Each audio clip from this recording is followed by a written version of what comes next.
Fala galera, beleza? Tá começando mais um vídeo aqui no Lab 510 e hoje a gente vai falar um pouquinho sobre o Clean Architecture. Então a gente vai conhecer um pouquinho dos conceitos e como aplicar esse padrão na prática, tá? Então eu vou estar utilizando aqui um artigo que tem lá no blog do Lab 510. Se você não conhece, acessa lá, blog.lab510.com. Tem vários artigos relacionados à tecnologia, você pode aprender um pouquinho mais sobre isso. E eu vou estar utilizando aqui o artigo do Clean Architecture para poder me orientar aqui nas minhas falas, beleza? Então, vamos começar, sem mais delongas. Assim como existe padrões de linguagem de programação, como os design patterns do Goff, então você já deve ter ouvido falar no Strategy, no Facade, no Builder. Esses todos são padrões de linguagem relacionados a design patterns de linguagem. Também existem os padrões de projeto. E os padrões de projeto, o que eles são? Né? Eles são boas práticas para manter o seu código mais organizado, mais manutenível, mais testado, mais testáveis e assim por diante. Você consegue. Esses são os objetivos dos padrões de projeto. Né? Provavelmente você já deve ter ouvido falar em algum padrão de projeto. Você já deve ter ouvido falar no MVC, MVVM, existe o arquitetura hexagonal, o One Architecture. Então, todos esses ele tem o mesmo objetivo, que são esses que eu citei acima. Deixar o código mais limpo, deixar o código mais manutenível, deixar ele desacoplado. Eles têm todos os mesmos objetivos. Tá? E hoje a gente vai aprofundar um pouquinho mais sobre o Clean Architecture e conhecer um pouquinho mais esse cara aí. Beleza?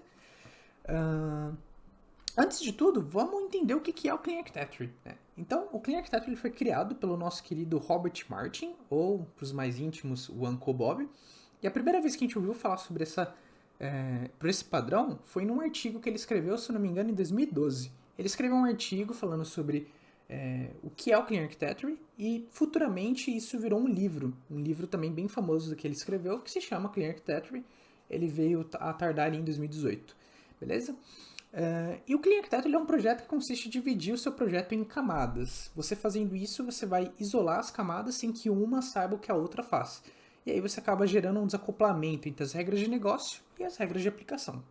Beleza? Aqui nesse artigo, a gente tem aqui uma imagem que explica um pouquinho mais sobre como que é o funcionamento do Clean Architecture. Então, a gente tem aqui vários círculos onde representa as camadas e a gente tem algumas setinhas que representam as dependências, né?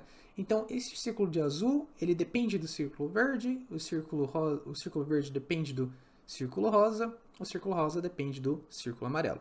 E você vê que o círculo amarelo está centralizado, ou seja, a gente precisa focar mais nas regras de negócio do que nessas demais camadas aqui. E explicando um pouquinho mais sobre as camadas, essas mesmas camadas a gente tem aqui um pouco dessas explicações. Né? Então, o que são as entidades? Esse círculo amarelo que está aqui no meio do desenho. Então, a entidade são os componentes que possuem as regras de negócio, são os objetos de negócio. Né? Então, aqui é onde carrega as regras de negócio da sua aplicação, do seu negócio em si. Aqui é importante mencionar, pessoal, que existem algumas implementações de ORM que utilizam a palavra entidade para representar uma classe que representa uma tabela do banco. Tem que tomar muito cuidado, porque no livro do Clean Architecture, a entidade é um pouquinho maior que isso. Ele pode ser uma model, pode ser uma entidade propriamente dita, ele pode ser uns enumerators. Então, no Clean Architecture, ele tem um conceito um pouquinho maior. Então, é bom frisar isso para não confundir essas entidades aqui que a gente está comentando com as entidades de alguns ORMs famosos. Né? Bem, a outra camada que a gente tem é a camada de use case, que é o que possui as regras de aplicação, as nossas funções de sistema. Né? A gente costuma dizer que a gente precisa fazer alguma coisa antes de fazer alguma coisa com a entidade. Então, por exemplo, se um atributo for true, eu faço aquilo. Se o atributo for false, eu faço aquilo. Uma soma, uma subtração, isso são funções de sistema. Então, eles são aplicados dentro dos nossos use cases. A gente costuma também dizer que o use case ele orquestra as entidades, né? Como que a entidade vai fazer isso, a entidade vai fazer aquilo, antes eu faço uma soma, antes eu faço uma subtração, é mais ou menos isso. Tá? A gente tem os interfaces adapters, que é essa camada aqui verde. Essa camada verde é onde a gente tem componentes de infraestrutura, controllers, endpoints, e geralmente são onde a gente tem as entradas e saídas de dados, né? Lembrando que essas entradas e saídas de dados existe um padrão chamado DTO, que é Data Transfer Object, que são objetos anêmicos que servem só para transferir dados. Então, o que significa isso? É uma classe que ele só serve para transferir dados, ele não tem comportamento nenhum, ele não tem método, então ele é só, de fato, para trafegar dados, e quando ele chegar numa camada específica, você vai lá e transforma ele em alguma coisa que seja útil, beleza? E por fim, e não menos importante, que é a camada azul, a gente tem os frameworks e drivers. Então, framework relacionado a banco de dados, framework relacionado a input, output, a I/O, né, alguma coisa relacionada a redis, por exemplo, são os frameworks. Aqui, nessas camadas, a gente começa a entrar em algumas coisas que o livro fala que são detalhes, né? Então, os frameworks são detalhes. Você precisa ter mais atenção em outras camadas, como entidade, talvez use case, do que ficar se preocupando com framework ou driver, tá bom? Então, vamos aplicar o nosso conceito na prática. Eu tenho aqui um projeto que eu vou mostrar, mas antes disso, é importante frisar, quando a gente fala sobre Clean Architecture, os devs geralmente se questionam, pô, mas como que é a estrutura de pasta, como que eu devo estruturar meus arquivos para ele se tornar para eu aplicar um Clean Architecture? Bem, é importante mencionar aqui, pessoal, que o Clean Architecture ele pode ser estruturado de um único pacote com vários arquivos lá dentro. Basta você seguir as especificações que tem no livro que você já consegue aplicar o Clean Architecture. Então, o projeto que eu vou mostrar aqui, não necessariamente você precisa seguir a risca. É só um exemplo que você pode utilizar para poder estar utilizando o Clean Architecture. Beleza? Dito isso, eu vou abrir aqui o nosso projeto. Esse projeto eu estou utilizando o Kotlin com o framework Kittor, mas você pode utilizar o projeto que você quiser. A linguagem que você quiser e o framework que você quiser. Mas eu estou utilizando esses dois aqui porque é o que eu tenho mais familiaridade, beleza? Então, logo de cara a gente consegue ver que o projeto está separado em módulos, tá? E algum desses módulos já representa aquelas camadas que eu tinha explicado anteriormente. Então a gente tem aqui o módulo de use case, a gente tem um módulo de entidade, que já são a representatividade daquelas camadas. Então as entities, onde a gente tem as nossas entidades, os modos e os enumerators, e os DTOs, enfim. E os use cases, que é onde a gente tem as nossas funções de sistema, onde a gente tem os nossos somas, subtração, ou algum método que precisa fazer alguma coisa ali, beleza? E a gente tem outros módulos aqui. A gente tem o módulo de Account Repository, que é coisas que são relacionadas só a account, então é um repositório relacionado só a account. A gente tem o Oracle, que é um repositório que faz os downs, né, que faz as inserções, os relacionamentos, os acessos aos dados, que eu estou representando aqui como o Oracle. E eu também tenho um que faz a mesma coisa, só que com uma conexão do Postgres, né? É lógico, eu não estou fazendo a conexão com os bancos propriamente dito, eu só estou criando para fazer essa representatividade. Eu tenho os properties, que é onde tenho as minhas propriedades, né, minhas variáveis de ambiente ali, estão configuradas nesse módulo. Eu tenho aqui um Gateway Repository. Esse módulo ele é bem importante, que ele é um módulo que faz a comunicação entre dois módulos sem gerar acoplamento, tá? E como que eu faço isso?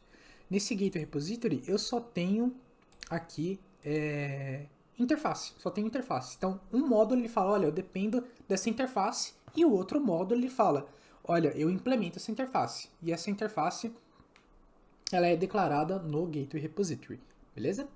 É por isso que todos os módulos eles precisam saber do Gateway Repository. Eles precisam ter a dependência do Gateway Repository. E óbvio, ele precisa ter a dependência das entidades, porque eles precisam saber suas respectivas entidades. As entidades trafegam entre os módulos, então isso aqui pode ser genérico. Então, se eu entrar dentro do use case, se eu entrar dentro do Oracle e do Postgres, você vai ver que ele depende do gateway e depende da entidade. Se eu entrar aqui, por exemplo, no Account Repository, ele depende do gateway e da entidade. Esses módulos eles sempre vão depender somente do gateway e entidade. Ele não pode depender diretamente de um módulo específico. Então eu não posso, o Account Repository não posso depender do use case, porque aí eu gero um acoplamento entre eles, tá bom? O único módulo que ele precisa enxergar todos os outros módulos é o meu módulo Application. E por que isso? Porque o Application é onde eu faço a configuração e é onde eu faço o start da minha aplicação. Então, todos os meus arquivos de configuração, onde eu instancio as minhas os meus DAOs, onde eu instancio as minhas use cases, é dentro do meu arquivo de configuração, da minha application. Então, ele precisa saber de todos, beleza? Então, vamos dar uma olhadinha aqui dentro do meu account repository, é onde eu tenho, por exemplo, as minhas controllers. Então, a gente já está falando daquela camada verde, né? Dentro das minhas controllers, você vai ver que eu dependo aqui de e-account repository. Então, olha, esse módulo aqui, ele depende do e-account repository. Aonde que está essa interface? Essa interface está declarada aqui no Gateway Repository.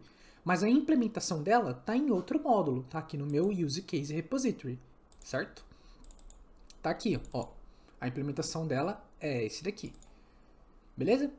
Então, olha aí, eu já estou fazendo uma comunicação entre o Account Repository e meu Use Case Repository, só que o meu Account Repository, ele nem sabe quem está implementando. Ele fala assim, olha, eu dependo de alguma implementação de e-account use case.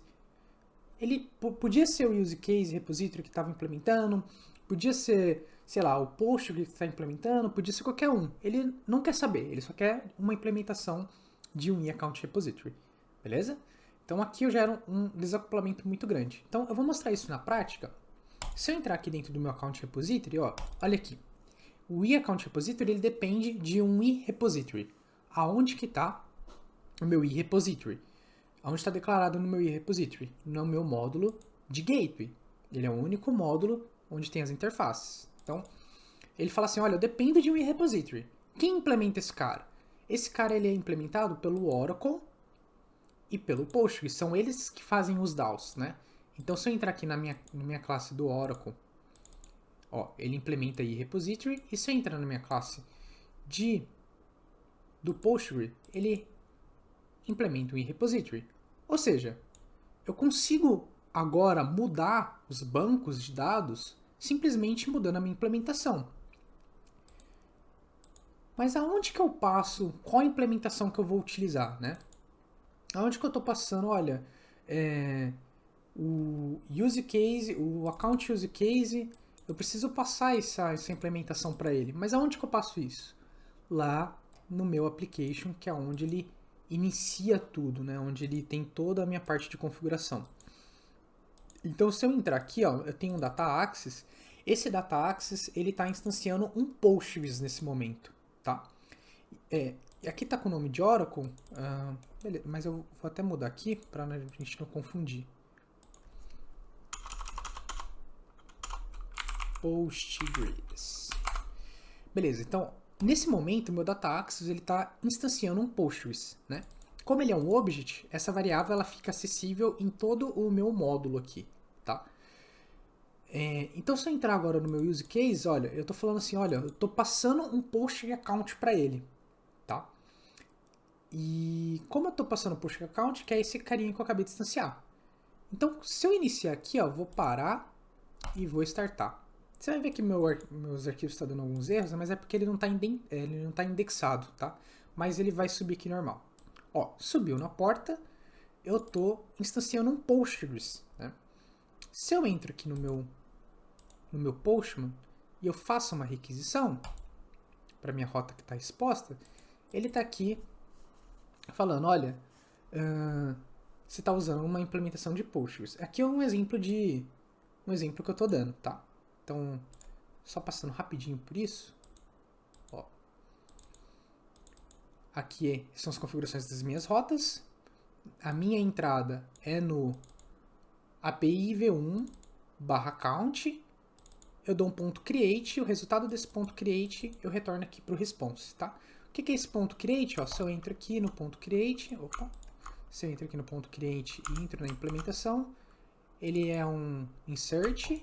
Se eu entro no insert, a gente está usando a implementação de Postgres. Então, o que ele faz? No construtor, ele pega um getConnection. O que é o getConnection? Ele é um Postgres implementation com o host, o username e o password. E aí eu retorno e atribuo aqui uma variável, um atributo de classe. E o método insert retorna esse atributo de classe, beleza? Então ele vai retornar aquela string ali essa string aqui que eu implementei, beleza? Que eu escrevi ali. Beleza, dito isso, tá. E agora se a gente precisa mudar o banco de dados? Eu sei que em produção isso não é comum de acontecer. Mas imagina que todo mundo costuma falar isso. Você precisa criar um código desacoplado o suficiente para que quando você precisar mudar o banco de dados, você consiga mudar sem muita dificuldade. Em produção isso é muito difícil de acontecer, mas aí fica a pergunta: você consegue gerar um código desacoplado o suficiente para conseguir mudar o banco de dados? E a resposta é sim, dá para fazer isso. Então, por exemplo, se eu vim aqui numa Data Access, que eu estou usando um Postgres, e eu mudar ele agora para um Oracle, eu estou usando um Oracle Account, eu estou usando uma outra implementação de repository, eu vou até mudar o nome dessa variável também. Agora eu estou usando uma outra implementação que está em um outro módulo. Eu simplesmente mudei aqui a minha instância. Óbvio, aqui eu estou fazendo uma representatividade, provavelmente pode ser que você tenha que alterar uma coisinha ou outra, mas são coisas em lugares pequenos, em poucos lugares, tá? Porque você não tem um acoplamento. Então eu dei o start, ele vai startar, startou. Eu mudei a implementação e vou dar um send de novo. Então aqui, olha lá, ele agora já está me retornando uma implementação de Oracle.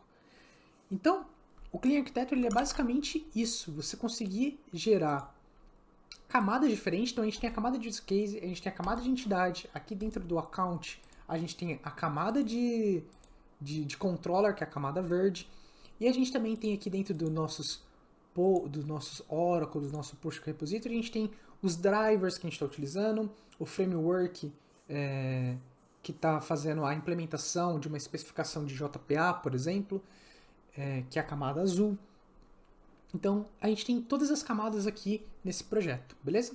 É um pouquinho difícil de entender, eu não entrei tanto a fundo como que eu configurei o projeto, mas dá uma olhada no link na descrição que eu vou deixar, que é o link do repositório. Lá no artigo do blog do Lab 510 também tem o link lá.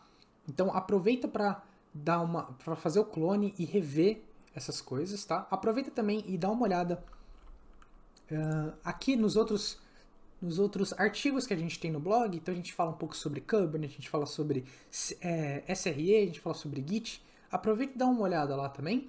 Não esqueça de compartilhar, comentar e deixar aquele joinha lá legal. E é isso, galera. É isso que eu tenho para apresentar para vocês. Uma coisa interessante também é, usando o Clean Architecture, a gente consegue esses benefícios, né, de reuso, esses benefícios de desacoplamento, facilidade de manutenção, um código mais testável, mas nem tudo são flores. Vocês viram o tanto de coisa que eu tive que fazer para poder gerar algo relativamente simples. Então eu escrevi bastante código para fazer um negócio simples. Então isso é um malefício, né? Às vezes você tem que escrever muito código e muitas vezes desnecessário. Então sempre avalie o contexto que você está. Se o projeto é muito simples, se o projeto é um projeto pequeno, não faz sentido você usar Clean Architecture. Utilize uma outra metodologia, algo um pouco mais fácil, tá? Agora, se esse projeto vai crescer, se ele vai ser um projeto grande, talvez é legal você avaliar o Clean Architecture, tá bom? Então, sempre avalie o seu contexto. E, detalhe, não é só para uma escolha de padrão de projeto, não é só para esse Clean Architecture. Sempre avalie o seu contexto para qualquer outra coisa. Seja para uma linguagem, seja para ser utilizado em um framework ou algo desse tipo. Beleza, gente? Espero que vocês tenham gostado. E não esquece de comentar e compartilhar esse vídeo, tá bom? Obrigado, pessoal, e até uma próxima.